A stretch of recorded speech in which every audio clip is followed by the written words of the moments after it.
Yaşadığı çətinliklərə görə bir müsəlmanın depressiyaya düşməsi onun imanının zəifliyidirmi?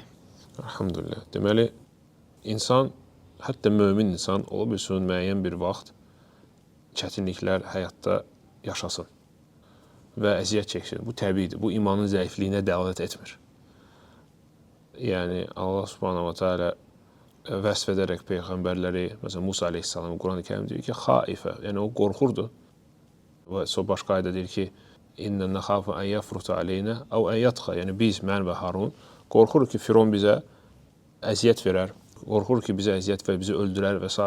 Allah subhanahu wa ta'ala buyurur ki, lə təxafə innəni mə'akuma əsmə və ara. Yəni, qorxmayın, mən sizinləyim. Yəni, qorxu və həmçinin hüzün, kədərlənmək, bu təbii şeylərdir.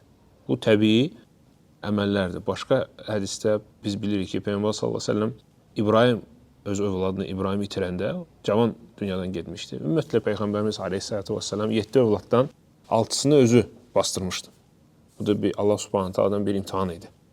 Ki deməsinlər ki, siz bilmirsiniz övlad itirməyi nədir və s. Lakin baxın, Peyğəmbər sallallahu əleyhi və səlləm neydi? Sevinirdi övlad itirəndə. Yox, kədərlənirdi.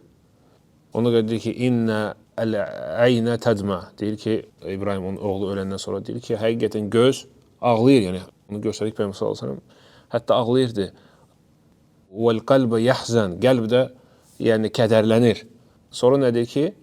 Sonra və lə nəqulu illə mə yurdi Rabbənə. Lakin biz yalnız o şeyi deyirik ki, Allahı razı edir. Yəni biz naşükürlük etmirik. Demirik ki, niyə görə, necə indi bəzilər deyirlər ki, tez getdi, niyə getməməli idi, ölməməli idi. Hə? Yəni bu göz hamısı problemli sözlərdir. Allah subhanahu ta'ala etirazdır Allaha, onun qədərinə. Belə şeylər demək olmaz. Ona görə Peyğəmbər sallallahu əleyhi və səlləm göz ağlayır, qəlb kədərlənir, lakin biz yalnız Allahı nə razı edir, onu deyirik. Sonra Peyğəmbər sallallahu əleyhi və səlləm deyir ki, və biz alə firaqika ya İbrahim lə məhzunun. Biz səni itirmişik deyənə ey İbrahim, övladına xitab edir. Biz kədərlənirik. Ona görə kədər normaldır. İnsanda kədər ola bilər, hüzn ola bilər. Çünki yəni həyat ancaq xoşbəxtlik deyil. Bu təbiidir, hətta peyğəmbərlərdə. Lakin necə Şeyxülislam İbn Teymiyyə buyurur, deyir, qorxudur, kədərdir, hüzündür. Bunlar normal təbii şeydir. Lakin mömin onlara qarşı mübarizə aparır. Səbirlə, təvəkküllə və dua ilə. Bu üç dənə şeylə onlara qarşı mübarizə edir, onları saxlayır. Saxlayır, nə deməkdir saxlayır? Yəni birincisi qoymur ki, necə bizdə deyilir, depressiya düşmək.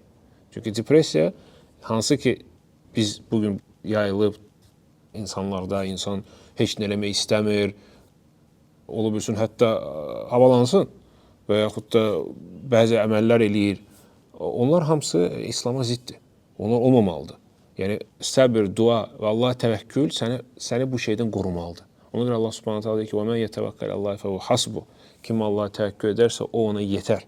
Səbir barədə Allah subhanahu ta'ala deyir ki, İnnəmə yuvaffəs sabirun əcrun bi qeyri hisab. Həqiqətən səbir edənlərin mükafatı hesabsız olar.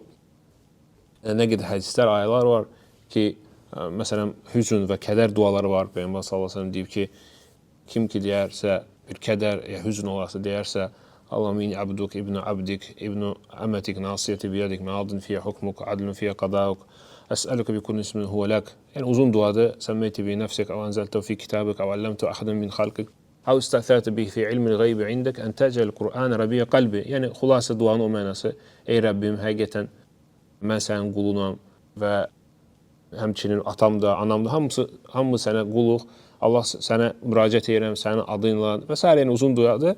Sonra deyirsən ki, ey Rəbbim, hansı ki kədər var və hüzün, onlar hamısı məndən yığışdır. Peyğəmbər sallallahu əleyhi və səlləm deyir ki, kim bu duanı deyərsə, Allah subhanahu ta'ala onu o kədərdən, hüzündən yəni qoruyar. Yəni və bu kimi dualar çoxdur. Və həmçinin qədərə iman da mühümdür. Yəni mömin adam əqidəsi düz olmalıdır. Ən düzgün problemləri çözmək üçün, çətinliklərə qarşı mübarizə etmək üçün ən gözəl üslub əqidə öyrənməkdir, əqidəni bilməkdir və bizim əqidədə qədərə iman var. Yəni Allah subhanahu wa ta'ala nə baş verirsə, hər şey Allah yazıb. Müsəlman bu etiqadda olmalıdır.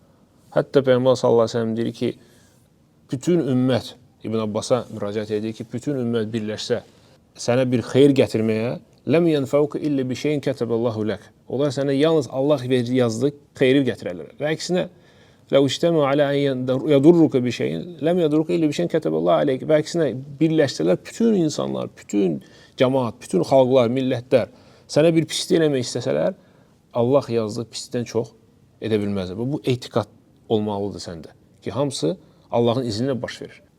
Və ikincisi, Allah Subhanahu sənə xeyr istəyir. Allah Subhanahu sənə şər istəmir. Sənə hətta çətinlik gəlirsə, bu çətinlikdə sən səbr edirsən, sənin üçün xeyr var. Ona görə Peyğəmbər sallallahu əleyhi və səlləm o birisi hədisdə buyurur ki, əgər bir şey alınmırsa, demək ki, "Ləv ənni fəaltu kəzə ləkəzə kəzə kəzə." Mən onu eləməsəydim və ya eləsəydim belə olmazdı. Fə innə ləv təftəx əməl şeytan. Çünki o söz ki, belə olmasaydı, mən onu eləməsəydim belə olardı, deyir, şeytanı qapıdır. Sən belə şeytana qapı açırsan ki, sənə təsir eləsin. Ona görə nə demək lazımdır? Peyğəmbər sallallahu əleyhi və səlləm deyir ki, denən ki, qaddarallahu və mə şə fəal. Allah Subhanahu taala bunu yazdı və Allah nə istəyir, o onu eləyir və baş verir. Bu etiqadla mömin, yəni sakitçilik və bütün problemlərə, stresslərə və s. qalib gələr inşallah. Allahın izniyle.